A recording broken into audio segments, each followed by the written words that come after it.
Assalamualaikum warahmatullahi wabarakatuh. Waalaikumsalam warahmatullahi Alhamdulillahirrabbilalamin. Wassalatu wassalamu ala rasulillah. Puja dan puji syukur kita panjatkan kehadirat Allah Subhanahu wa Ta'ala atas segala nikmat yang kita miliki sampai saat ini, dan kita bisa berkumpul dan bertemu Amin. dengan Bang Yefta dan juga Stefani ya. Salawat dan salam semoga tercurah bagi junjungan kita Nabi Muhammad Sallallahu Alaihi Wasallam. Baik para pemirsa, saat ini saya sedang berada di rumah Bang Yefta Marantika ya Bang ya, betul ya? Betul. Bang Yefta ini berarti termasuk anggota keluarga besar daripada Bruri Marantika ya, Masya Allah, penyanyi besar Indonesia. Nah, hari ini saya bisa berkesempatan berkunjung ke kediaman Bang Yefta Marantika ini untuk ngobrol-ngobrol ya. Saya ditemani juga dengan Stefani yang baru 2 minggu ya, baru 2 minggu kemarin bersahadat. Alhamdulillah ya, sudah menerima nikmat Islam gitu ya. Amin. Bang Yefta, mohon maaf hari ini kita ngerepotin nih Bang Yefta nih. Nggak apa-apa. Tadi kita ngelihat ya Bang Yefta bisa bermain piano. Tapi sebenarnya saya bukan pemain piano loh. Oke, Bang Yefta bukan pemain piano. Sebenarnya Jadi mau aslinya apa Bang sekarang? Betul, saya Bang? lebih ke pemain bass. Oh, bass. Saya Baik. nyanyi gitu. Baik. Entertainer. Penghibur lah. Penghibur ya, baik, Masya Allah. Nah, Bang Yefta juga dulu seorang mualaf, betul Bang ya? Ya. Nah, tahun berapa Bang? Kalau mualafnya 1994. 1994, Masya Allah, itu udah lama sekali ya. Jadi, Juni Bang, itu sekitar bulan Juni 19. bulan Juni 1994, Masya Allah, itu udah lama sekali ya. Kalau Stefani ini seumur jagung juga belum nih, Stefani ini. Tapi kadarullah. Tapi aku dulu sempat tertarik untuk mualaf karena Bang Yefta juga. Oh begitu. Iya, benar. Ya, Masya Allah. Jadi kita mau ngobrol-ngobrol nih bertiga nih.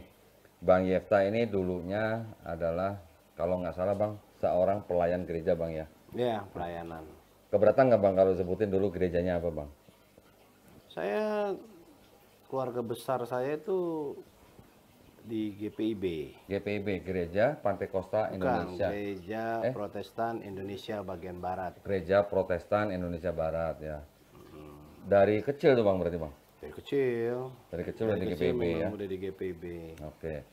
Boleh ceritain Bang dulu kegiatan Bang Yefta waktu di GPIB sebagai apa dan aktifnya di bagian apa? Kalau gitu. dulu papi saya karena mau pemain musik, Hmm. jadi kalau setiap minggu tuh tahun 1982-an ya, kalau yang sekarang udah pada tua-tua tahu tuh, karena di gereja itu yang nyanyi anak kecil cuman kita doang. Saya sama adik saya. 82. Udah lahir? Belum. Masih di awang-awang. Saya 90 betul.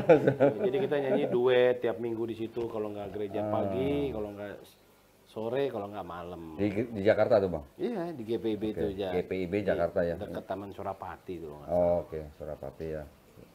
Silakan Bang, terus? Ya dari situ hidup saya memang secara ininya ya banyak pelayanan.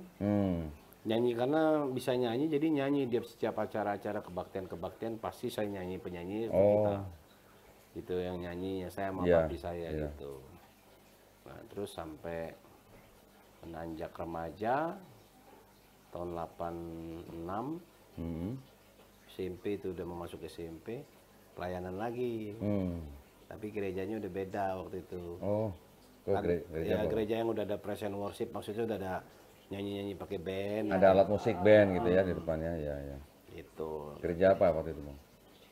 Saya pernah di gereja Battle Indonesia. GBI ya? Cabang Indosemen ya. Cabang Indosemen, oh di gedung Wisma Indosemen. Oh, oke, ya. Di gedung Wisma Indosemen, dan saya sempat jadi ketua musik gerejanya waktu itu. Wah, berarti itu udah tinggi dong ya. Ya, Jadi Bang Yefta ini pemain musik dan penyanyi sekaligus begitu? iya, kalau di gereja saya pemain musiknya, tapi kalau yang di duniawinya saya kan kalau malam suka main di bar, di restoran. Oh, oke, ya. Saya Memang, penyanyi gitu. ya. Memang hidupnya di dunia musik gitu ya. Oke. Terus di GBI Wisma Indosemen. Tapi itu kan yang di tempatnya kan, tiap hari Minggu. Tapi kalau yang keliling-keliling desanya itu kan keliling luar kota waktu itu sama papi saya tuh. Jadi kita satu tim tuh, ada satu tim. kita ke Lampung, kita ke daerah Jawa, daerah Solo. Itu sekitar 91 tahun 91. 91. Pelayanan itu Bang berarti? Pelayanan. Pelayanan dalam musik juga ya berarti? Bermusik, saya bagian musik aja. Kadang ngajar sekolah minggu. Oh, ngajar sekolah minggu juga. Oh, guru sekolah minggu tuh rupanya tuh. Oke. Kemana aja tuh Bang pengalaman? Ke kota-kota mana tadi? Lampung? Lampung, saya pernah lagi kemana lagi ya? Waktu itu ke Sampai kemana? Sampai ke Tegal. Aceh? Hah? Sampai ke Aceh nggak? Belum, Oh, belum. karena waktu itu kan saya juga masih kecil banget, masih sekolah kan. Ya. Jadi paling jauh ya waktu itu yang paling serem di Tulang Bawang. Paling serem? Tempatnya kan jalanannya Iya, iya, iya. gerak-gerak gitu kan. Ternyata tuh gerak karena biarpun udah dibenerin karena gajah suka lewat. Oh, Tiap malam jadi itu jalanannya cepat hancur gitu. iya, iya. Itu maksudnya Bang Yefta sama Papi itu waktu itu ke Lampung itu melayani di gereja atau di desa-desa? Desa. Oh, Desa. bukan di gereja? Bukan, itu bukan dari gereja, itu di desa. Oh gitu. Jadi memang langsung ke penduduknya. Masyarakat yang memang pada waktu itu ya mungkin perlu siraman rohani menurut versi Kristen ya gitu kan. Ya intinya, Siraman rohani versi Kristen. Berarti sama dengan kristenisasi gitu maksudnya teman? oh enggak, bukan. Iya, iya. Cuman di situ memang ada jemaat yang udah agamanya Kristen. Oh, oke, oke. Jadi memang sudah ada jemaat yang kenal dengan Papi dan Bang Yefta waktu Iya, itu ya. pada waktu itu kita juga kan ikut, kalau saya kan karena tim musik aja. Mm-mm. Tapi yang dilayani itu penduduk desanya memang penduduk desa yang sudah beragama Kristen atau apa semua campur? Waktu itu sih yang Kristennya udah ada, terus yang non Kristennya cuma nonton aja gitu. Oh, karena musik ya jadinya. Nontonnya karena musik Dia mungkin pikirnya ya. kalian ada dangdutnya. Kirain dangdut, katanya bukan dangdut ya. Taunya bukan. Oke, terus ke mana lagi Bang? Ke Tegal. Tegal. Hmm. Udah itu aja sih Bang. Terus ke Solo. Oh, sampai Solo. Solo Oke. ke Palur. Mm-mm.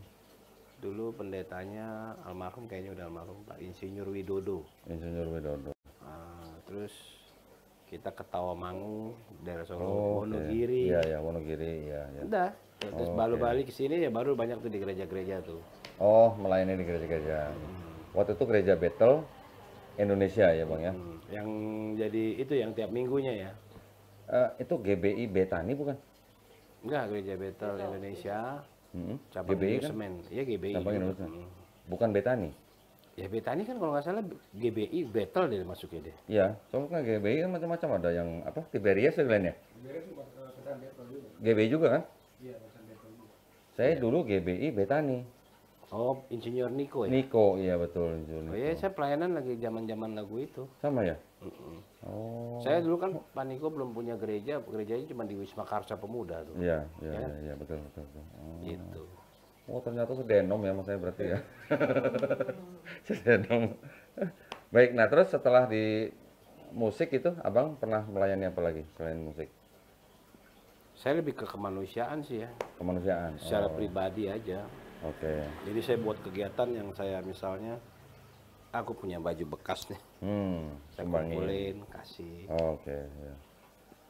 Basicnya ya lebih seneng begitu kali ya.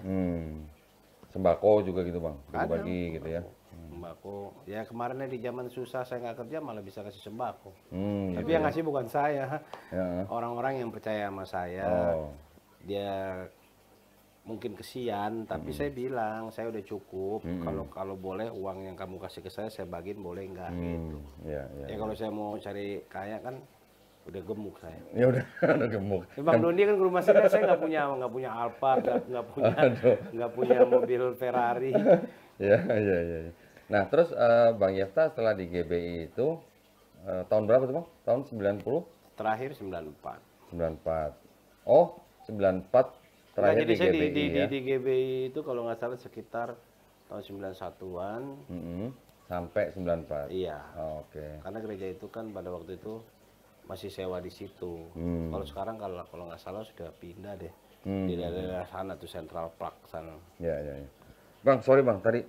Jadi Bang Yefta ini sama Om Bruri itu hubungan saudaranya apa bang? Kalau papi saya bilang, bapak saya itu pernah kakak. Papanya Bang Yefta, kakaknya Pernah kakak ya sepupu Sepupu, jatuhnya. oh sepupu sama Om Bruri Marantika. Iya. Oh berarti keponakan sepupu gitu ya? Iya, Oh karena ya berarti deket dulu lah. kamar saya pun juga depan kamar dia kan kakek saya punya anak. Hmm. Anaknya itu papi saya. Hmm. Kakek saya yang nomor 2, Simon Marantika, nggak punya anak. Memang tukang sukanya mengadopsi orang, menyekolahkan orang, Oh gitu. sampai sukses. Hmm. Salah satunya Bruri. Mamanya Bruri ini yang paling kecil, Tante Min. Oh. Nah, diambil lah Bruri sama kakek saya nomor 2. Diadopsi. Bapaknya Bruri itu Peso 5. Iya. Mamanya Marantika. Nah, jadi waktu itu kamar saya itu, saya kan sempat diambil sama kakek saya karena kecilnya nakal. Siapa yang nakal bang? Saya, Ban. Aku lagi. Nakalnya itu nakal yang ini ya, yang nakal memang normal ya. Iya, iya. Nakalnya laki-laki lah ya. Iya, bukan nakal yang negatif-negatif. Iya. Artinya bukan yang narkoba, bukan yang mencuri, bukan yang kriminal lah, bukan. Iya. Nah, terus saya diambil kakek saya, kamar saya tuh pas depan kamar almarhum. Oh, depannya Om Bruri ya? Iya, gitu. Jadi ya kita hubungan baik banget. Dekat ya? Dekat Berarti banget. deket ya? Cuman mungkin tidak sedarah gitu ya? Ya kalau dibilang saudara ya saudara lah, itu kan dari Marantikanya kan. Bukan maksudnya Satu darah juga kok. satu marga juga? Iya, cuman papanya dia yang Peso 5. Cuman kan kalau di orang Ambon itu yang bawa nama itu kan nama dari bapak. Oh, oke. Ya, tapi kita kan juga masyarakat umum melihat hokinya dia pertama kan bukan Bruri Peso 5. Marantikanya. Pertama keluar album itu Bruri Marantika. Oke. Jadi nama yang Marantika itu yang lebih blade. Nah, cuman karena ada di papanya yang Peso 5 barulah ada Peso 5. Karena dia punya adik kan, ada Om Helmi, udah almarhum juga. Ada Om Ejon di Holland. Jadi Bang Yefta dari kecil memang sudah hidup di lingkungan kekristenan gitu ya, keluarga besarnya ya, sampai tahun 94. Iya. Terus kemudian 94 Bang Yefta mengucapkan 2 kalimat syahadat. Iya, masuk Islam. Masya Allah. Nah, ini yang kita pengen dengar nih, ini adalah pelajaran buat para pemirsa mungkin ya. Apa yang menyebabkan Bang Yefta menerima Islam gitu Bang? Mungkin Bang bisa ringkas ceritanya apa sih sebenarnya poinnya yang Bang Yefta bisa terima di dalam Islam tuh, oh ternyata tuh benernya tuh di sini gitu loh, kira-kira. Oh gitu. Iya. Kira-kira apa Bang? Kalau saya pribadi sih dari kecil memang saya udah sering karena rumah saya lingkungannya kan dekat masjid. Oh gitu. Oke. Jadi setiap kalau mereka sholat tuh aku intip. Oh gitu. Ngapain sih sholatnya kayak apa sih, berdoanya mereka kayak apa sih? Iya gitu. iya. Ternyata kok gitu ya, nungging-nungging ya. Saya Oh, bilang gitu. iya. Sujud ya? Gitu ya? Sujud. Iya. Terus akhirnya saya di situ masih kecil loh. Waktu itu sekitar umur berapa ya, kalau kelas 4 atau kelas 2 SD. Kelas 2 SD 7-8 tahun ya? Iya. Berpikir pada waktu itu umur 8 tahun mikir enak banget ya mereka berdoa menyembah Tuhan sampai kayak gimana gitu. Kayak beneran gitu sampai sujud gitu ya? Awalnya sih gitu. Ya, oke. Akhirnya singkat cerita saya ketemulah istri ya. Yang sekarang ya. Nah, jadi masuk Islam lah. Oke. Tapi pada waktu itu saya tanya dulu. Tanya menurut versi doa saya waktu itu kan, Tuhan. Iya. Ini kan saya kan pelayan, saya bilang. Ini saya masuk Islam bener nggak nih agak gitu. Awal-awal ya menanyakan. Awal gitu ya? Kalau bener, kalau emang kau izinin tolong aku Tuhan untuk saya melangkah gitu loh. Gitu. Akhirnya kejadian lah. Toh akhirnya saya bisa melangkah kan. Ya, karena pada waktu itu saya masuk Islam itu di Masjid Sunda Kelapa. Oh gitu? Ja- Oh, masjidnya Ustadz Kenama? Jakarta Pusat. Pusat ya. Dan dianterin temen saya. Temen saya juga, bukan temen, sahabat lah. Iya. Saya cuma bilang, Dot anterin gua mau masuk Islam gitu. Kaget nggak temennya? Kaget ya, Kaget. dadakan kan. Kan saya tipikal orang yang apa ya, emang sering dadakan, saya nggak, kalau udah mikir, Manis berarti. kalau udah hitungan saya udah ini, wah udah saya langsung ambil langkah gitu. Ya udah, kejadian tahun 94 itulah saya masuk Islam. Alhamdulillah. Tetapi ya baru karena kan belum ngerti. Ya perasaan pada waktu itu seolah-olah kita kayak lahir baru aja. Tapi kan perjalanan banyak. Iya, iya. melakukan perbuatan yang salah gitu. Baru saya belajar yang sungguh-sungguhnya itu 2006. 2006. Bayangin 1994 12 tahun ya? berapa lama tuh prosesnya? 2006 baru tuh. Iya, iya. 12 tahun ya? Oke. Baru tahu, oh iya Tuhan ada gitu. Oh gitu. Karena Oke, saya oke, jujur, oke. karena kan ya kita nggak munafik, pada waktu itu saya juga bingung. Iya. Kok begitu gue masuk Islam nggak seperti yang gue pikirin ya gitu, nyembah enak tuh enggak, karena begitu saya ngalamin pribadi saya loh ya, pribadi saya ini, fenomena saya gitu loh, tiap saya Allahu Akbar saya bingung Tuhannya di mana gitu kan. Jadi saya cuma mengamal, nah makanya saya di situ belajar. Tahun 2006 itu saya baru tahu pas kita bertakbir Allah Akbar, oh iya. Jadi saya udah nggak mikir lagi, nggak usah mikirin Tuhan lagi ngapain, Tuhan di mana, Allah di mana. Pokoknya saat kita sebut nama Dia, ya yang saya alamin ya, tangan bulu saya berinding semua tiap takbir. Saya menganggap semua tubuh, kulit semua ini harus bertakbir. Masya Allah. Jadi harus memuji Allah, Allahu Akbar, jangan hanya mulut doang gitu. Iya, iya, iya. Itu kan harus semua, tapi itu kan proses. Jadi untuk para mualaf jangan pernah patah semangat. Iya, iya. Minta terus hidayah sama Allah. Karena ya kalau masalah kasih, semua orang yang nggak sholat, yang pembunuh pun dikasih sama Allah. Iya, iya, iya. Tapi kan belum tentu disayang. Iya, betul. Betul Bang, betul Bang, betul Bang. Makanya Allah itu Maha Pengasih, lagi Maha Penyayang. Iya, kalau gitu ya. kasih semua dikasih. Pengasih semua dikasih gitu ya, tapi Dikasih. penyayang beda gitu ya. Nah, Masya Allah. Jadi Bang Yefta menemukan yang artinya inti daripada kebenaran agama Islam malah di tahun 2006. 2006. Itu pun habis sakit. Oh gitu. Sakitnya sakit nggak jelas. Kalau kita dinegatifin pikirannya, wah ini disantet, didukun orang, mau dibikin. Emang sih banyak yang bilang gitu. Target saya kan dimatiin orang. Oh gitu. Kalau menurut mereka, versi-versi para dukun. Gitu loh. Karena saya memang orangnya di band saya sendiri, saya tegas Bang. Bukan galak loh. Kadang-kadang orang ini so salah. Karena saya ngerasain kerja di luar negeri. Khususnya coba deh kalian pergi ke luar negeri, ke Cina aja. Coba lihat aslinya orang Cina yang di sana. Pekerja keras semua. Iya, iya, iya. Nggak ada tuh mau ngambil gelas aja tuh yang, sorry ya, cepet semua gerakan-gerakannya. Nah jadi saya tegas, kamu kerja yang bener, nah dibilang galak. Iya, Gitu. iya. Tetap ada bedanya lah ya tegas sama Tetap galak ada ya. bedanya. Masya Allah. Jadi Bang Yefta sekarang sudah seorang Muslim, ya Insya Allah seorang Muslim yang kafah. Nah, Amin. Bang Yefta, di dalam pandangan Bang Yefta nih, maksud saya, dulu kan Bang Yefta kan lama menjadi pelayan gereja gitu ya. Kan yang namanya tokoh yang paling sentral di dalam kekristenan ini kan Yesus Kristus gitu Bang. Nah, setelah Bang Yefta menemukan kebenaran dalam Islam, bagaimana pandangan Bang Yefta mengenai sosok yang sentral itu, yang dulu Bang Yefta sembah gitu? Kira-kira ada perubahan pandangan apa gitu yang Bang Yefta rasain? Kalau saya begini, di dalam Yesus itu memang seperti kata di Al-Quran. Ini saya mualaf, mohon maaf, mohon diralat, tapi saya bukan ahli Alkitab, bukan ahli Al-Quran. Tapi saya baca Al-Quran kan artinya. Iya. Nah di situ papi saya juga sering bilang, papi saya masih Kristen. Kamu tuh harus tahu Yesus itu kalimatullah begini. Ya benar saya bilang. Dia itu Roh Kudus, ya benar, orang dia nggak ada bapaknya. Langsung dengan kebesaran kekuasaan Allah dia jadi hamil. Ya artinya ada Roh Kudus, Roh, kalau di Islam kan jarang dikupas tentang Roh Kudus. Ya kalau di Al-Quran kan bilang di situ Roh Kudus ditulis. Nah jadi buat saya sampai detik ini ya saya tetap sayang sama dia lah. Karena kenapa?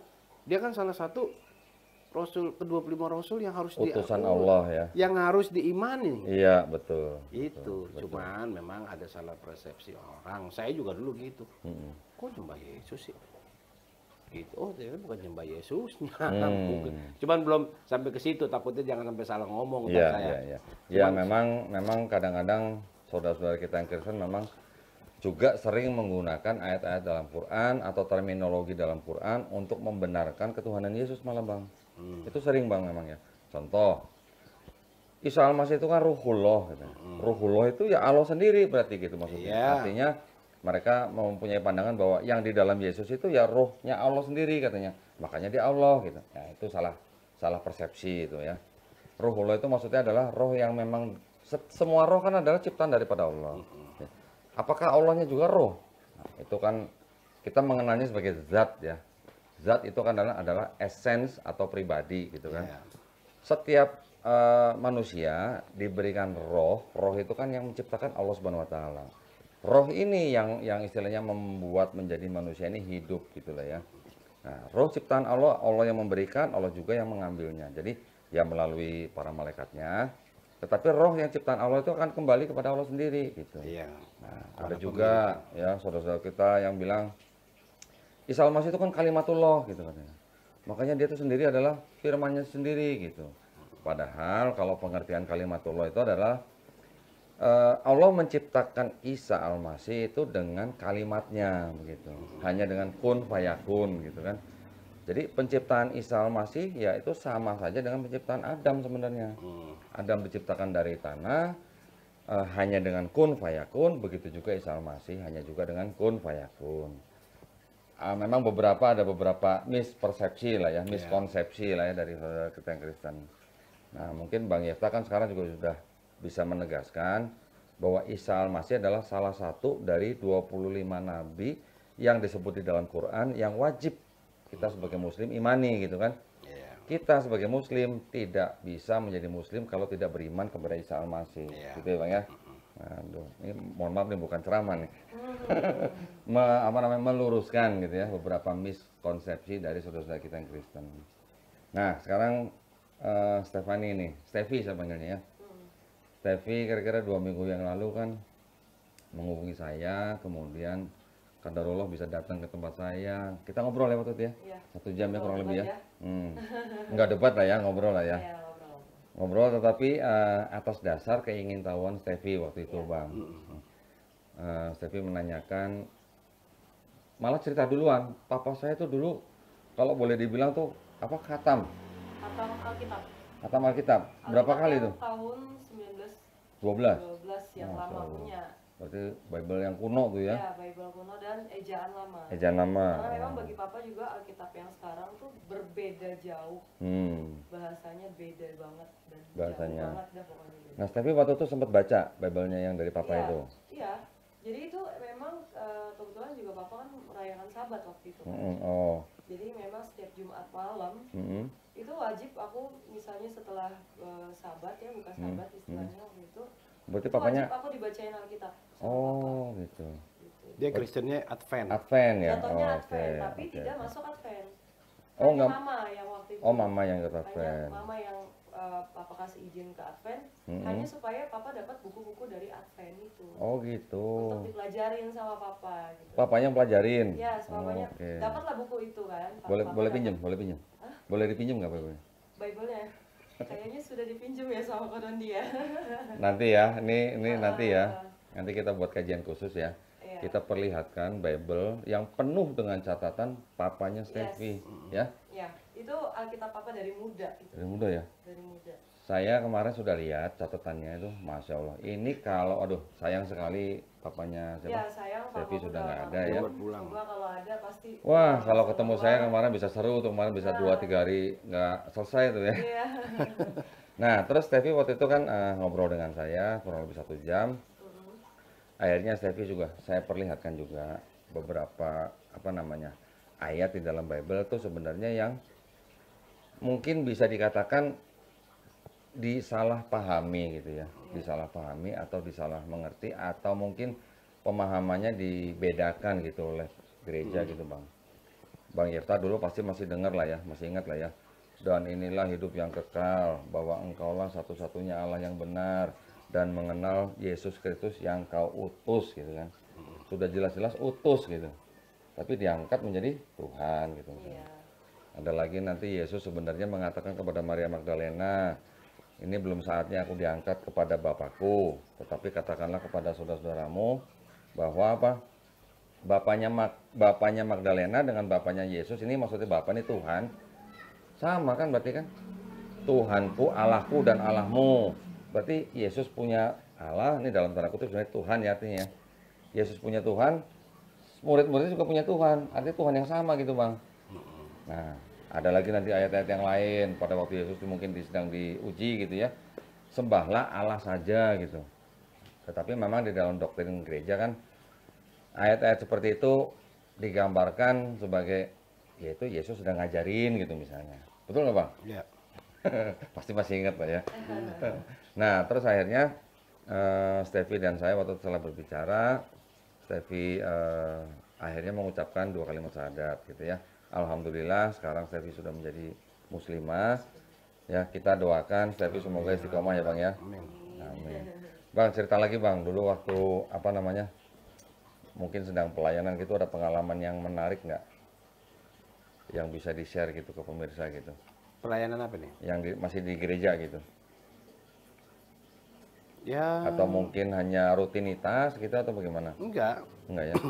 Basically tetap masih bertanya terus saya kan. Oh, Tapi saya patuh orangnya. Patuh aja jalan. Basicnya kalau saya tuh saya pribadi ya. Posisinya nih Allah. Ini utusannya nih Yesus nih. Ya udah, aku patuh aja. Patuh tuh artinya melayani Yesus ya untuk Allah gitu. Oh, kalau oke. saya dulu begitu. ya.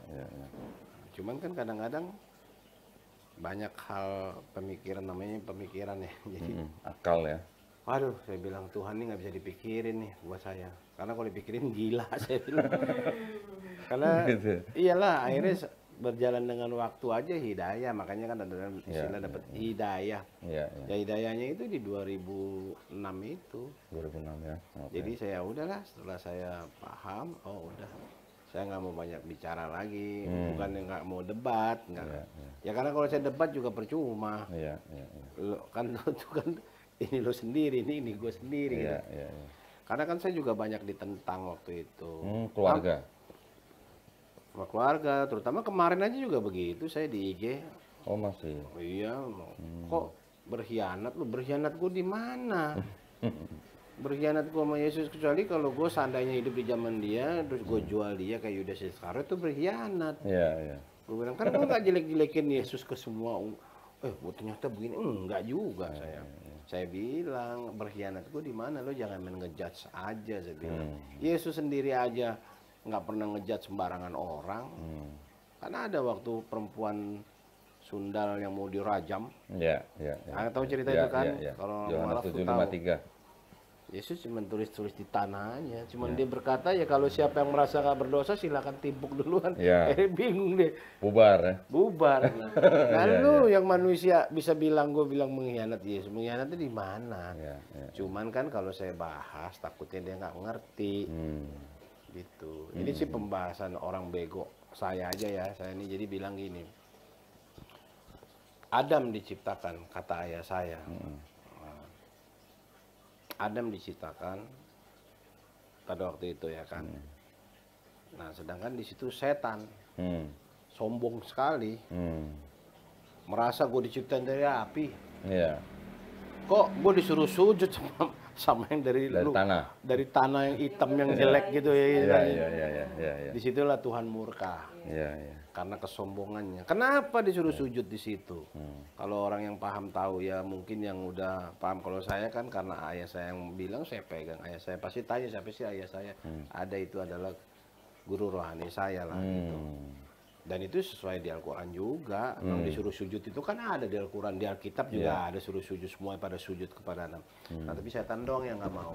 Nah, karena setan ketipu sama Allah sendiri dengan kesombongan dia. Karena memang tingkatannya itu setan tuh di dekat sama Tuhan. Memang dia itu gurunya para malaikat. Iya. Mau tahu saktinya setan di mana? Gampang.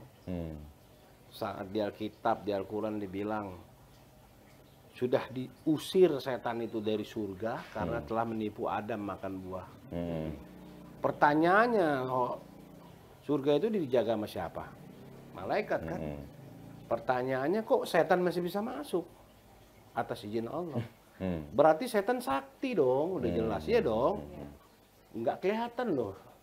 Malaikat aja udah sifatnya, udah ruh kata. Dia lebih halus lagi. Nah disitulah hebatnya setan dikasih sama Tuhan. Nah tetapi setan kesombongannya dia itu karena kesombongannya dia nggak ngelihat yang di dalam Adam itu, ya itulah ada nurnya Allah itu. Ya ibaratnya sih kalau saya mengibaratkan ya kayak sekarang kita berdiri ada bayangannya itu kan nur kita itu. Nah ini anggapnya begitu. Nah nurnya itu yang ditaruh sama Allah di dalam Adam. Yang kalau orang Islam yang sudah paham bilangnya nur ara nurin. Kayak nur yang suci dan disucikan. Terus memang nur maha suci. Ya dibilang yang ada di dalam seluruh para nabi-nabi itu kalau saya gitu. Jadi jasadnya meninggal, ya nurnya Allah ini nggak bakal pernah mati selamanya. Pindah lagi ke Allah yang pilih siapa Rasulnya. Sampai ke Yesus pun juga masuk. Sampai ke Yesus udah cabut ya gantian ke Rasulullah SAW. Namanya kan Nur Muhammad. Di situlah Bang. Makanya simpel aja. Jadi saya kalau dibilang orang, wah lu mengkhianati lah. Pada mengkhianat, gue baik sampai sekarang. Biar khianatnya di mana gitu ya? Iya, maksudnya kita tetap memuliakan ya. Iya, kita tetap saya tetap memuliakan. loh. Nah itu kan gimana ya Bang? Kalau buat saya pribadi karena itu perintah Allah jelas. Itu kan kekasihnya Allah juga. Cuman pada waktu itu kan ada masanya di zamannya dia, di zamannya Yesus tuh diturunkan kan pada waktu itu khusus untuk Bani Israel. Betul. Karena Tuhan sayang sama Israel. Kita juga nggak nutup kemungkinan memang Allah tuh sayang sama Israel dan sayang juga sama Ismail. Iya betul. Itu karena saya kan juga pelayanan ada buka deh di kitab Kejadian tentang sejarah. Sejarah itu ditulis di dalam Alkitab berapa ya di Keluaran pokoknya tentang Ibrahim terakhir cerita Ibrahim. Kejadian 16 kalau nggak salah. Pokoknya yang Ibrahim tuh. Jadi Ibrahim itu waktu saat berdoa dia mau minta berkati untuk Ishak aja karena memang istri pertamanya kan Sarah. Karena nggak punya anak diizinin lah mendapat karena Hagar. Seorang pembantu. Tapi kan mau pembantu mau ini di mata Allah sama. Cuman orang aja yang mengkasta-kastakan. Nah akhirnya dia berdoa, ya Allah dia saat mau berdoa untuk Ishak aja karena dipikir istri pertama kan. Allah nggak mau. Allah bilang bukan hanya itu, semua keturunanmu akan kuberkati, seluruh keturunanmu seperti pasir di laut dan bintang. Bener kan? Ada karena itu. Nah, di situ ditulis di sejarah Alkitab itu ada keturunan dari Ishak menjadi 12 suku bangsa. Dan bangsa-bangsa besar, pinter-pinter semua. Nah, di Ismail ditulis juga. 12 juga. Nah makanya kita sebagai orang muslim yang udah paham ya sebenarnya ngapain didebat-debat sebenarnya. Karena memang dua-duanya itu memang orang yang diberkati sama Allah. Baik Ishak maupun Ismail. Dan dua-duanya itu memang orang yang paling ditakuti dunia. Itu aja. Dua-duanya nabi ya. Loh Ishak, Ismail nabi nih. Nih saya baru denger nih. Karena gini Bang. Banyak juga teman-teman kita yang dari kekristenan menganggap bahwa Ismail itu bukan nabi. Nggak bisa. Gitu. Banyak yang berkata begitu. Nah, kemarin waktu itu saya karena kan dia mungkin menganggap ya itu dia manusia itu mengkasta-kastakan karena Hagar itu dari pembantu. Tetapi ingat, mau presiden pun maupun Kang Beca kalau di hadapan Allah sama. Semua sama. Nggak ada lagi kasta. Yang mengkastakan itu kan karena manusia. Betul. Karena Allah nggak bilang di situ, tidak bisa, di situ Hagar pembantu. Jadi nggak ada kata-kata begitu. Nah, Glenn, ambilin Bible yang kemarin tuh. Yang kotak itu. Saya mau kasih lihat Bang Yefta nih. Ada sebuah Bible Bang. Namanya kitab Kitab Taurat namanya. Di situ disebutkan walaupun tidak di dalam ayatnya Bang. Tetapi di situ disebutkan ada kata-kata Nabi Ishak, juga ada Nabi Ismail. Nah, kalau dulu waktu kita masih dalam kekristenan, saya juga waktu itu nggak pernah kepikir gitu bahwa Ismail itu adalah seorang nabi juga gitu. Tetapi setelah di dalam Islam kita tahu ya bahwa keturunan Nabi Ibrahim itu juga Ismail juga nabi, Ishak juga nabi, di Quran juga disebutkan gitu loh. Ya, ini saya potong sedikit. Disebutkan kan. Nah, jadi yang tadi saya terusin di dalam Alkitab itu disebutkan kan menjadi 12 suku bangsa. Baik dari Ishak alaihissalam dan Ismail alaihissalam. Ya. Nah setelah berita itu putus cerita tentang Ismail. Secara logika saya wajar putus. Siapa yang mau mencatat itu Ismail kalau bukan istilahnya dari wahyu yang menurut Rasulullah. Karena pada waktu itu kan ditaruh Ismail dan Hagar ditaruh di mana, Bang? Kan ditaruh di Mekah sana yang jadi air Zam-Zam sekarang. Nah, jadi tidak ada lagi histori yang mencatat itu secara logika. Jadi yang secara logikanya yang ditulis-tulis di itu ya keturunan itu aja. Ya. Karena yang mencatat Bani Israel yang diceritakan ya mengenai dari jalur Ishak gitu ya. Kalau seandainya pada waktu itu Nabi Ibrahim, lu gue kirim ya, lu bikin cerita story tentang itu. Ya, ada juga kitabnya itu. Sebentar nih Bang, saya tunjukin nih Bang. Saya juga kaget nih kemarin waktu bacanya. Ini ada catatan kaki mengenai ayat-ayat di Kejadian pasal 21 Bang. Ini Bang baca di sini. Di situ ada kata-kata disebutkan Nabi Ishak juga Nabi Ya Ismail. disebut sebagai keturunanmu, artinya keturunan Nabi Ibrahim yang dijanjikan dalam Kejadian, kitab tuh arti kitab Kejadian 17 ayat 19 sampai 21 yaitu Nabi Ishak dan Nabi Ismail juga merupakan keturunan Nabi Ibrahim. Kan tadi udah saya bilang, Bang. Tapi kan kalau di Bible nggak pernah disebut beginian nih Bang. Ya karena ya itu Allahu'alam, makanya saya bilang, ya, makanya kalau saya pribadi sejak itu saya cuma kalau saya ya apa yang Yesus katakan misalnya contoh nih saat dia dianiaya, diludahin, dia apa, dia bilang jangan ampuni mereka karena mereka nggak tahu apa yang mereka perbuat. Nah itu saya tangkap berarti dia punya kasih. Nah di Rasulullah SAW ada juga banyak.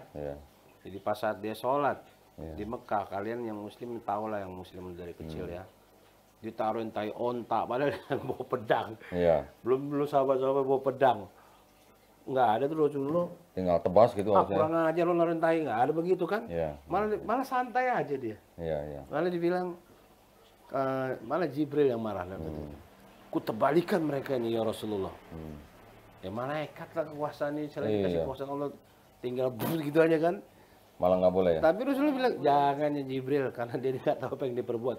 Sama nggak sama Yesus lain. Artinya kelakuan akhlaknya itu, kasihnya itu, ya Allah kan maha pengasih. Itu loh, makanya saya di situ kalau bicara tentang keturunan ya wajar lah. Nabi Ismail nggak ditulis keturunannya, orang sampai di kitab situ stop. Cuman turunan itu doang. Ada sih ditulis sih keturunannya sampai apa namanya? Iya di beberapa generasi iya, ada. di Alkitab tapi tidak sampai tuntas kan. Tapi tidak sampai Nabi Muhammad. Iya, nggak sampai. Cuman karena ya siapa lagi mau pelajari kalau secara logika ya wajar lah. Ya kalau orang Kristen pun nggak mau mengakui ya terserah dia, hak dia. Tapi kalau secara gen udah jelas-jelas orang bapaknya Ibrahim. Contoh, ini orang laki satu punya istri satu atau dua.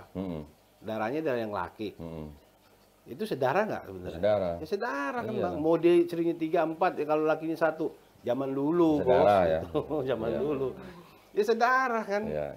Gitu. Jadi mau ditutupin bagaimanapun juga ya nggak bisa. Iya. Masya Allah. Kemarin saya juga ngelihat catatannya papanya Steffi itu. Dia nulis di buku, tulis ya. Itu namanya silsilah Bang. Komplit ditulis sama dia tuh. Silsilah Raja-Raja, silsilah Daud, silsilah Yesus. Sampai silsilah Yesus juga tulis komplit. Karena memang papa juga peneliti. Sama papanya itu. Komplit. Ini hari ini lagi di scan. Oh ya. Nanti kita liatin ya nanti ya. Lain waktu ya. Nah, jadi sebenarnya kalau memang kita sebenarnya mencari kebenaran di dalam Alkitab sebenarnya, Alkitab kekristenan maksud saya, menurut saya itu masih ada sisa-sisa kebenaran Bang. Karena biar bagaimanapun yang namanya wahyu yang diturunkan kepada nabi-nabi yang dituliskan oleh pengikut-pengikut nabi tersebut pastilah masih ada sisa-sisa kebenaran.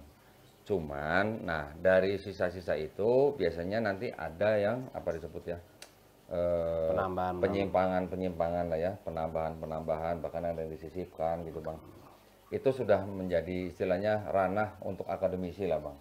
Di dalam Bible ini memang penulisannya, metodenya bagaimana sudah dijelaskan semua. Ditulis kira-kira abad keberapa, disisipkan abad keberapa, ditambahkan abad keberapa itu udah tahu semua Bang. Beda dengan Al-Quran ya Bang ya. Mungkin Bang Yefta sekarang baca Al-Quran mungkin masih dalam terjemahan Tapi bisa dibuktikan bahwa di dalam Quran itu tidak ada yang disisipkan, tidak ada yang ditambahkan. Semuanya murni berasal dari Allah Subhanahu wa taala melalui malaikat Jibril gitu ya, Bang. Ya. Nah, menurut pandangan Bang Yefta gimana? Kalau ini mohon maaf nih Bang, bukan kita mau apa ya, bukan kita mau menjelekan atau apa, tapi ini edukasi buat teman-teman yang nonton nih. Menurut Bang Yefta yang sudah cukup lama, dulu apa namanya mungkin sempat belajar Bible juga, dengan sekarang Quran yang Abang baca, bagaimana perbandingannya kira-kira menurut Bang Yefta? Ya, basically gini. Kan tadi Abang ngomong ya, ini bicara tentang Bible ya. Ya, Masih ada sisa-sisa kebenaran. ya. Nah, itu yang tadi saya ngomong juga sama Abang. Jadi saya contoh saat Yesus berkata, "Akulah jalan kebenaran dan hidup." Contoh. Itu benar kan, dia utusan Allah. Iya. Kenapa benarnya? Ya di zaman itu orang mau percaya sama Allah tuh sulit. Iya, betul. Gitu loh. Nah, jadi saya pribadi, oh itu saya tangkap, oh itu benar. Benar-benar. Jalan tuh Bang ya. Cuman kan di situ saya nggak pernah bilang, "Akulah Tuhan." Ya. Nah, itu yang saya nggak pernah temuin. Ya, ya betul. Akulah Tuhan, sembahlah aku. Nah, nggak pernah saya temuin. Betul, betul. Nah, jadi saya kalau baca Alkitab Bible pun, papi saya kan masih Kristen. Kasih saya Alkitab, saya baca. Saya bilang, papi ini kayak saya memusuhi Yesus aja. Saya memusuhi Yesus sama aja saya memusuhi Allah. Ya, Gitu ya, kan. ya, ya. Sebenarnya akulah jalan dan hidup, kebenaran dan hidup ya. Sebenarnya nggak ada yang salah dari pernyataan itu ya. Iya bener. Untuk Bani Israel pada zaman itu kan, Iya. mereka bisa selamat hanya melalui Yesus gitu kan. Iya, karena udah Jalannya melalui Yesus gitu Bang ya. Iya. Nah, kan makanya Allah itu maha baik. Kenapa? Dengan janjinya yang saya, dengan ini saya, dia berjanjikan di zaman Ibrahim berapa ribu tahun lalu. Bukan kau saja Ibrahim. Seluruh keturunanmu seperti pasir di lautan dan bintang di langitku berkati. Nah, dua orang ini, Sarai dan Hagar, punya anak yang menjadi bapaknya para nabi-nabi semua kan. Ini logika saya ya, Iya, artinya iya, iya. secara pemikiran saya. Nah, jadi udah bagaimana, udah jelaskan di situ, Pak. Iya, iya, iya. Memang Allah maha baik. Maha baiknya kenapa? Dia kasih juga buat Bani Israel juru selamat. Dia kasih juga untuk pada waktu itu umat Islam, untuk kaum kafir Quraisy kan itu.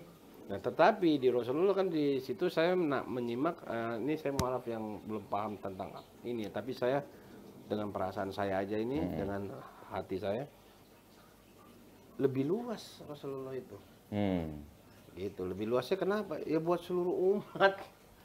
Nah, jadi saya tertarik tuh dengan kalimat Bang Yefta bahwa keturunan Nabi Ibrahim semuanya diberkati, tetapi juga ada perkataan di dalam Bible nih Bang, yang mengatakan bahwa yang memberkatimu, mu ini maksudnya Nabi Ibrahim, aku akan memberkati orang yang memberkatimu. Artinya Allah akan memberkati orang yang memberkati Nabi Ibrahim. Sekarang umat mana Bang yang setiap kali berdoa bersolawat juga untuk Nabi Ibrahim? Ya makanya itu aja. Kita umat Islam setiap kali kita Masih inget sholat ya, Masih pada tahiyatul akhir selain sholawat untuk Nabi Muhammad SAW juga sholawat untuk Nabi Ibrahim alaihissalam ya. Ini yang lagi belajar sholat nih, nanti tolong perhatiin ya. Setiap kali kita tahiyatul akhir selalu kita mengucapkan sholawat untuk Nabi Ibrahim juga gitu, selain untuk Nabi Muhammad SAW.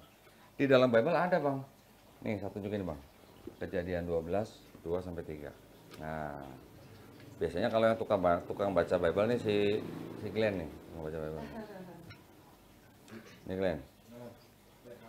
Kejadian 2 ayat 12 sorry, Kejadian 12 ayat 2 dan 3.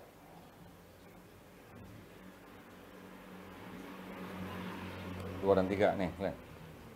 Nih. Coba bacain. Suaranya kencengan. Nih Bang, ayatnya begini. Aku akan membuat engkau menjadi suatu bangsa yang besar.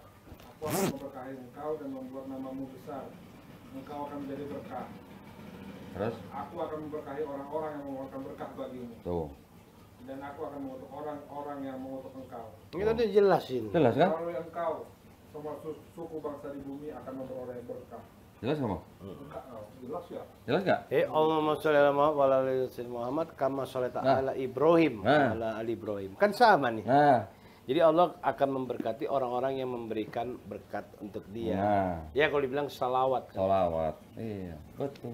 Sadar nggak lo? Enggak ada. Hah? Sadar, gue Islam sekarang. Baru sadar kan? Enggak. Oh enggak. Di dalam Bible saya bilang masih ada sisa-sisa kebenaran Bang.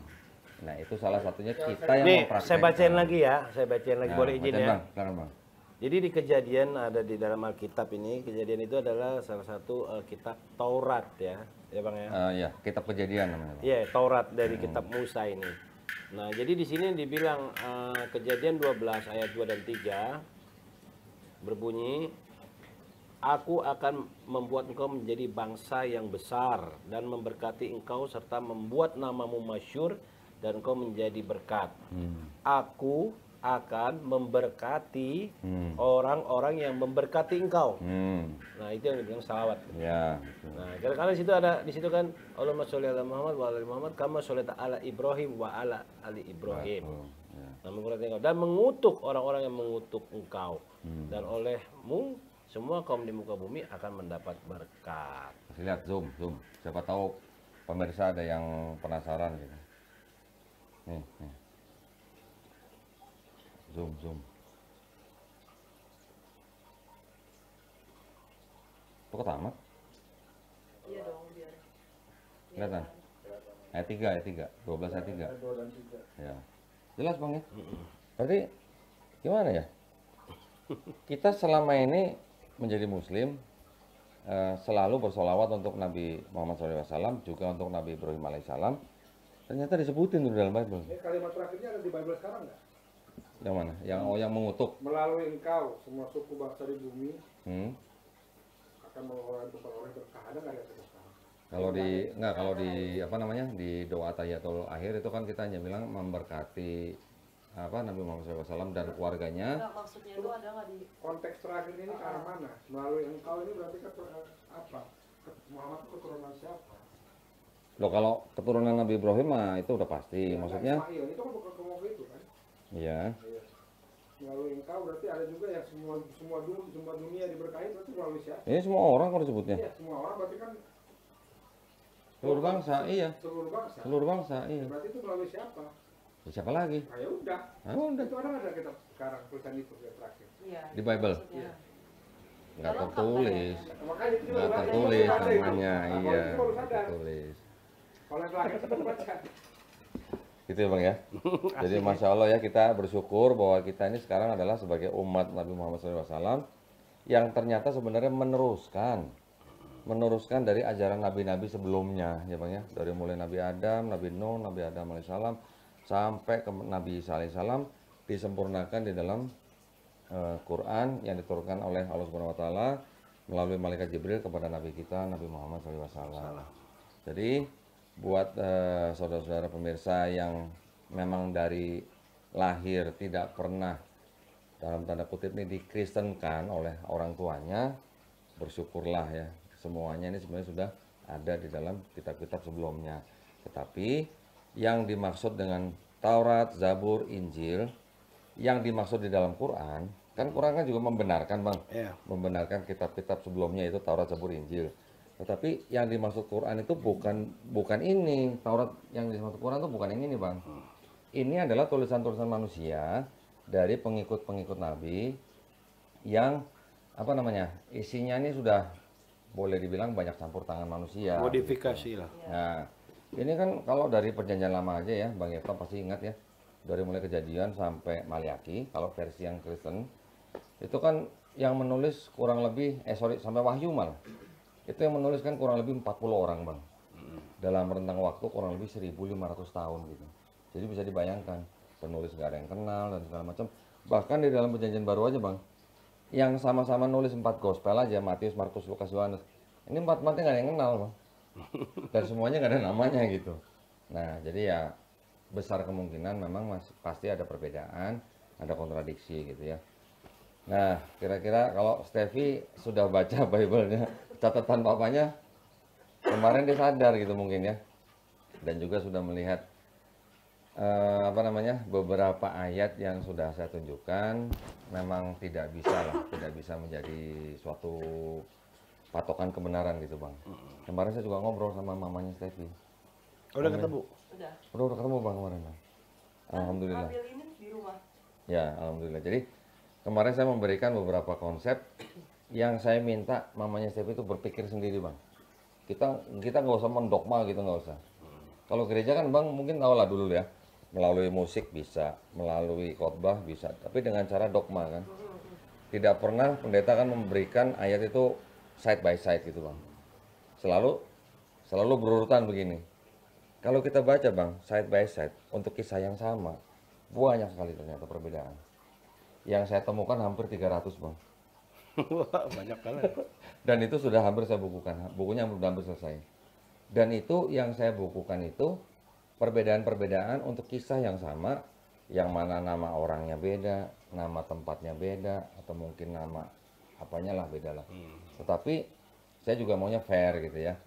Memang ada beberapa terminologi dari bahasa di Bible yang dengan kita sekarang mungkin agak berbeda, tetapi kalau dikonversikan sama gitu bang, itu saya nggak masukin. Gitu. Tapi ini udah jelas-jelas, misalnya Yesus memberitakan Injil, yang satu bilang di Galilea, satu bilang di Yudea gitu. Cek di Google Map jaraknya 100 kilo bang. Iya. Nah kayak gitu-gitulah ya. Oke, terima kasih banyak nih Bang Yefta nih. Mungkin ada yang mau ditambahkan pesan gitu buat para pemirsa bang. Saya yakin Bang Yefta pasti punya pesan nih, karena tadi dia banyak cerita sebenarnya. Ini khusus buat para pemirsa yang Muslim dan juga mungkin yang belum mendapatkan hidayah gitu bang. Silakan kalau ada. Ya kalau saya pribadi tetap istiqomah aja. Ya. Di dalam apa yang udah dikasih kepada para mualaf kayak saya gini dipertahankan, karena setan dari zaman saya di Kristen sampai saya pernah gini. Sorry ya ini bisa nih. Jadi saya itu kadang suka main musik, bukan kayak orang gila loh. Jadi saya lu monyet ya, lu di Kristen godain gua loh. Sekarang gua di Islam mau godain lu, tandanya lu setan gitu.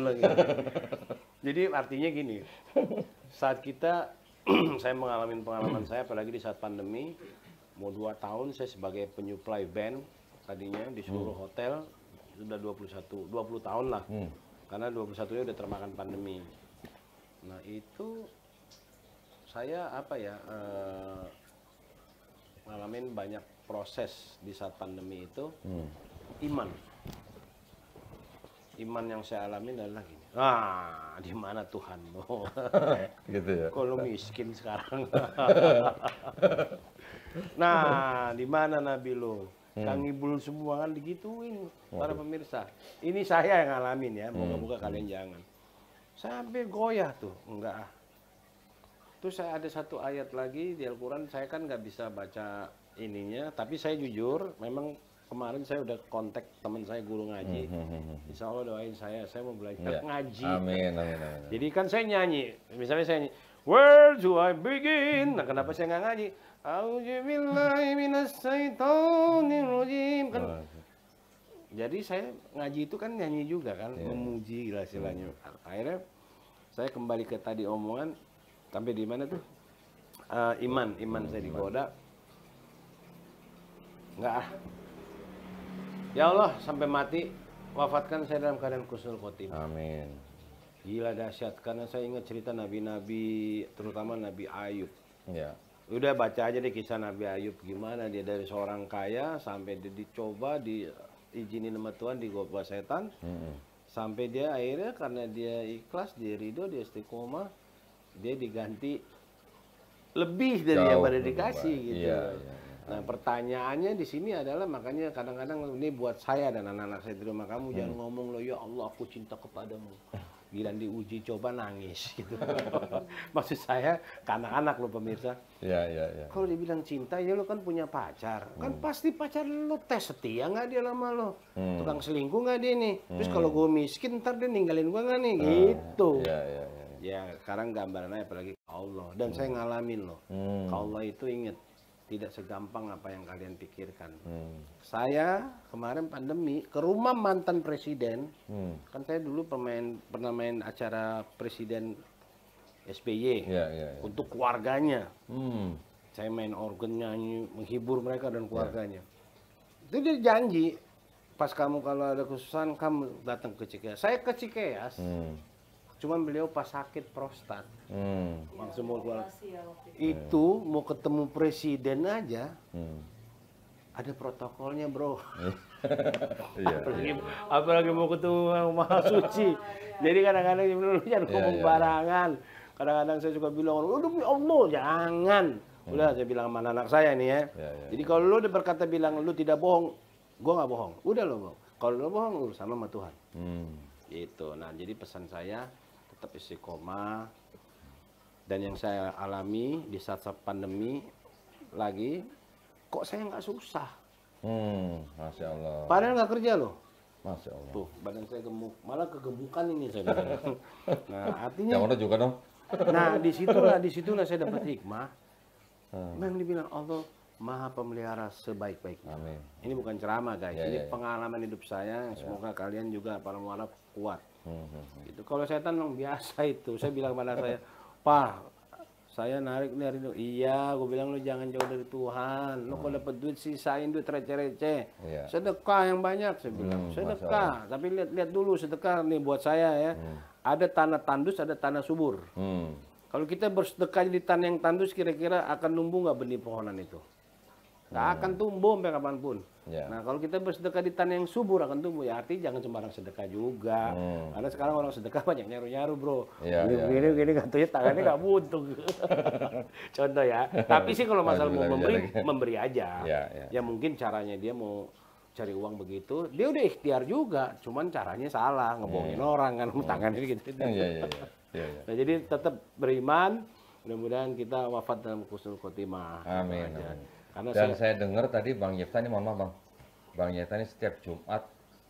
Oh iya. Ceritakan Bang. Jadi untuk semua para sahabat-sahabat, apa sih nama channel YouTube-nya Bang? Donditan dan Geraha Mu'alaf Bang. Donditan dan Geraha Mu'alaf. Jadi kalian yang mau berjumat barokah, jadi saya ini kan di saat pandemi, saya kan penyuplai band, saya udah 2 tahun, alhamdulillah hikmahnya banyak. Saya tidak berurusan lagi dengan alkohol, karena saya jujur, saya minum banyak pun nggak bakal mabok. Cuman jangan kalian tiru, gitu loh. Karena pada waktu itu kerjaan saya kan di dunia hotel bar, dunia bar-bar. Saya selalu, cara saya ya, bismillahirrahmanirrahim, Pak, ini minuman jangan jadi alkohol. Kalau iya, saya ngerasain umur 2017 begitu saya periksa, saya minum dari tahun 88. Waduh. Jadi saya pada waktu itu, sorry to say, tapi yang lebih komplitnya lagi, minum itu dari tahun 2000. 2000 tuh sampai kemarin pandemi. Itu saya minum everyday. Bayangin loh kalau satu tamu, abang tamu saya nih di, halo bang, apa kabar? Abang minum, kasih saya minum nggak? Iya dong. Tuang. Berapa tuh? 2 gelas minim dong. Bang, saya sorry ya, saya ketemu saya sono lagi. Minum lagi? Minum lagi. Kalikannya kalau 10 tamu berarti berapa? 20 gelas, bro. Nah, jadi artinya ada hikmahnya saya berhenti minum. Berhenti minum itu pun karena saya juga akhirnya berpikir untuk kesehatan. Nah, makanya di saat pandemi ini, saya tahun pertama saya jualan ikan cupang, bisnis, nah, bukan promo ya. Nah, salah satu ini hobi saya nih. Nah, ini para pemirsa kalau ada yang minat, boleh nih. Boleh. Karena saya buat bikin dapur Jumat Barokah. Kalau ada yang mau minat itu Ren. Sama tempat promosi mau dijual emang ya? Tuh, sama kepalanya udah gede tuh. Tuh lihat tuh. Jendongnya diimplan ya? Jendongnya diimplan. Enggak. Wah, Masya Allah tuh ya, gede banget ya. Udah segede bola apa ya? Ini mah bola bekel juga lewat ini udah. Bola tenis sudah lewat ini. Bola tenis Ya, ya. bola tenis ya. Nah, terus akhirnya jadi kawan-kawan kalau yang nanti mau bersedekah 10.000 kadang-kadang kan. Jadi saya bikin sudah jalan sebenarnya sih dari tahun 2000. Cuman kan yang sekarang ini zaman sosmed. Jadi apa-apa ke sosmed gitu ya. Jadi saya memberitahukan melalui sosmed. Jadi makanan di saya setiap Jumat Barokah harganya 10.000. Di mana Bang itu Bang? Lokasinya? Di sini. Di rumah? Di sini. Tetapi pengadaannya nanti bisa kita tentukan. Contohnya mau ke panti asuhan mana atau mau di daerah Kampung Kumuh yang mana nih kita mau bikin nih. Itu kayak kemarin dari ada salah satu apa instansi lah ya. Tiba-tiba transfer saya 28 juta. Itu saya bikinin itu ada 7 RW, jadi satu kelurahan dalam waktu singkat. Pas saya baru keluar dari rumah sakit jalan. Jadi hari Kamis dia ini saya bilang, besok kita coba. Jadi saya sistemnya begitu. Tapi yang rutinnya itu tiap Jumat di sini. Harga makanan cuman 10.000 guys. Jadi kalian misalnya punya duit, Bang Yefta, saya punya duit 20.000, saya ingin berbagi dengan orang yatim 2 orang atau 2 apa, transfer aja. Itu akan saya masakin. Bang Yefta punya channel atau punya? Saya juga ada channel, tapi channel musik dan tentang kehidupan saya aja. Oh, enggak, untuk yang Jumah Barokah itu? Ya, nanti udah ada sebagian saya masukin. Udah Saya masukin karena channel saya ini kan masih dalam manage ya. Karena memang education saya tentang ini musik, kuliner dan sosial kegiatan manusia. Kalau channel saya. Jadi kalau mulai Jumat Barokah saya para pemirsa kalau misalnya mau ikut Jumah Barokah lewat Bang Yefta gimana caranya? Ya ini aja nomor telepon saya ya. Boleh? Boleh ya? Saya sebutin. Boleh ya? Nanti saya tulis deskripsi boleh ya Bang ya? Oke, nanti para pemirsa boleh lihat di deskripsi, cek nomor handphonenya Bang Yefta ya. Terus ada satu hal supaya jangan salah paham, misalnya begini, Bang Yefta, bener ya harga 10.000, saya pesen ya 100, tapi bisa nggak diantar ke katakanlah ini area Jakarta ya, karena kan Jumat Barokah nggak mungkin saya kirim keluar kota, di area Jakarta. Dikirim ke sini bisa ya, cuman ongkos kirimnya kamu yang tanggung. Oh siap gitu. Atau bisa gini, Bang Yefta tolong sampaikan ya ke buat anak yatim ya, saya akan sampaikan ke anak yatim, tapi saya membuat video report. Ini sumbangan dari ini yang tidak saya expose, tapi saya kirim biasanya ke Japri ya. Ke orang donaturnya. Ke donaturnya. Karena kadang donatur ada yang nggak mau di Japri, nggak mau diekspos. Nama gue nggak usah disebut nama gue. Gitu. Hamba Allah. Tapi kan ini zaman fitnah juga. Jadi saya harus bikin tetap report dong. Tetap report ya. Saya kasih udah gue kasih. Nah makanya mereka jalan terus tuh. Alhamdulillah. Masya Allah ya. Mudah-mudahan upaya dan usaha dari Bang Yefta ini mendapat ridho daripada Allah Subhanahu Wa Taala ya. Amin. Nah sekarang Stevi mungkin ada pesan buat pemirsa. Bersyukur sih buat kalian yang udah Islam dari kecil. Ngiri nggak sama muslim yang dari lahir? Ngiri sebenarnya. Kita ngiri sama mereka, teman-teman kita yang udah muslim ya. Mereka juga ngiri sama kita sebenarnya. Oh ya? Kenapa? Karena seorang mualaf itu begitu dia mengucapkan 2 kalimat syahadat, kalau boleh dosanya tuh dihapuskan. Itu tadi saya bilang. Kebajikannya, kayak lahir kembali. Ya, kebaikannya tetap dicatat, dosanya dihapuskan. Kalau Ustadz Abdul Somad bilang mulai dari 0 gitu ya. Dan memang berasa kok kayak anak baru loh saya. Bener ya? Kemarin waktu wudhu pertama kali gemeteran. Itu saya mau copot jantung beneran. Mau gitu copot ya? jantung. Gokil. Terus belajar sholatnya? Itu benar-benar adem banget. Masya Allah. Belajar sholatnya udah sampai mana? Ya belum terlalu sempurna memang. Ya kita terus bimbing, dampingin Stevi supaya bisa menjadi seorang muslimah yang benar gitu ya, sesuai dengan sunnah. Udah cukup pesannya gitu aja? Udah. Satu lagi boleh permintaan. Kalau saya waktu belajar sholat lucu. Saya pegang buku, sorry ya. Sambil pegang baca ya. Allahu Akbar. Iya. Saya baca. Itu awalnya bacaan. Iya. Tetapi besoknya saya harus cari artinya. Supaya tadi saya punya pengalaman pribadi. Jadi kita kan nggak kayak Qomat Kamit. Kalau Rasulullah diturunin di Indonesia, dia bahasa Indonesia di sini. Itu bahasa Arab kan. Jadi saya harus tahu artinya itu. Jadi kalau saya bilang Allahu Akbar, jangan bilang Allah Maha Besar, kan? Misalnya kayak Bismillahirrahmanirrahim. Allah Maha Pengasih lagi penyayang. Itu kita nggak tahu. Itu kalau bisa itu tuh. Yang pengalaman saya bagi ke kamu ya. Artinya supaya kita lebih khusyuk gitu loh. Ada nanti dari Yayasan Pembinaan Mualaf ada yang khusus mendampingi dan mengajari ya ini mohon izin Bang, pengalaman saya bagi gitu. Kadang-kadang kan belajarnya soalnya kalau nggak pakai pembimbing bahaya juga. Tahu-tahu yang ngajarin siapa lagi.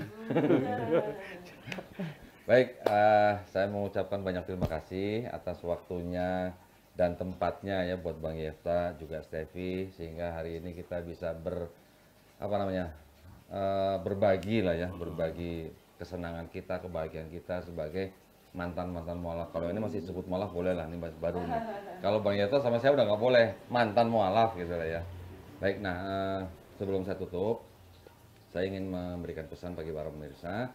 Bagi para pemirsa juga yang ingin berpartisipasi untuk menyampaikan donasi atau zakat sedekah infaknya, bisa mengirimkan ke Bank Syariah Indonesia dengan nomor rekening kode bank 451, nomor rekening 111889988, ya saya ulang ya, kode banknya 451, nomor rekeningnya 111889988 atas nama Yayasan Pembina Mu'allafat Tauhid.